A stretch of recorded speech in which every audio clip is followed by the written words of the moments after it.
তুরস্ক ও ইসরায়েল এখন এক নতুন পরিস্থিতির সম্মুখীন। সিরিয়ায় চলমান সংঘাতে দেশ দুটি একে অপরের মুখোমুখি। এভাবে দুই সুপার পাওয়ার খুব দ্রুত সরাসরি সামরিক সংঘর্ষের দিকে এগিয়ে যাচ্ছে, এমনটি জানাচ্ছে ইউরেশিয়ান টাইমস।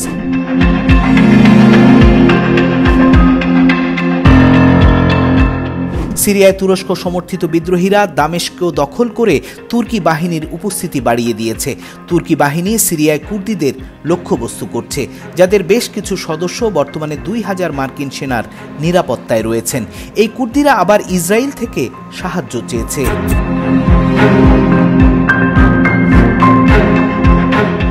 ইসরায়েল এখন নতুন সামরিক প্রস্তুতির দিকে যাচ্ছে। তাদের প্রতিরক্ষা বাজেট ও নিরাপত্তা কৌশল নিয়ে গঠিত নাগেট কমিটি সতর্ক করেছে, তুরস্কের সঙ্গে সরাসরি সংঘর্ষের জন্য নিজেকে প্রস্তুত করা জরুরি। কমিটি বলছে, সিরিয়া ও ইরানের চেয়ে তুরস্কের হুমকি আরও বড় আকার ধারণ করতে পারে।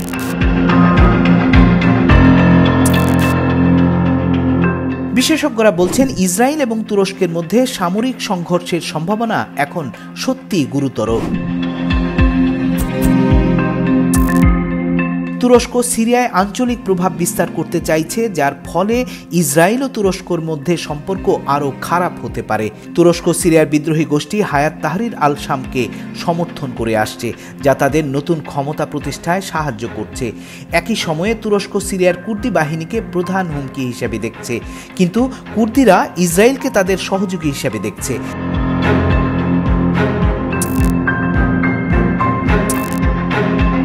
7 অক্টোবর গাজা যুদ্ধ শুরুর পর থেকে তুরস্ক ও ইসরায়েলের মধ্যে উত্তেজনা তীব্র হয়েছে।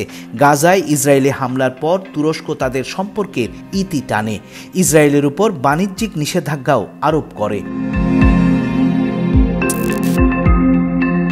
সিরিয়ার প্রেসিডেন্ট বাশার আল আসাদ ক্ষমতাচ্যুত হবার পর ইসরায়েল সিরিয়ায় শত শত বিমান হামলা চালিয়েছে, যা এই অঞ্চলের নিরাপত্তাকে আরও জটিল করে তুলেছে। ইসরায়েলের নাগেট কমিটি তাদের প্রতিরক্ষা কৌশল সমর্থন করতে 5 বছরের জন্য $15 বিলিয়ন বাড়ানোর প্রস্তাব দিয়েছে। এছাড়া ইসরায়েলের দূরপাল্লার আক্রমণ ক্ষমতা শক্তিশালী করতে অতিরিক্ত F-15 যুদ্ধবিমান, জ্বালানি বিমান, ড্রোন এবং স্যাটেলাইট কেনার পরামর্শ দিয়েছে।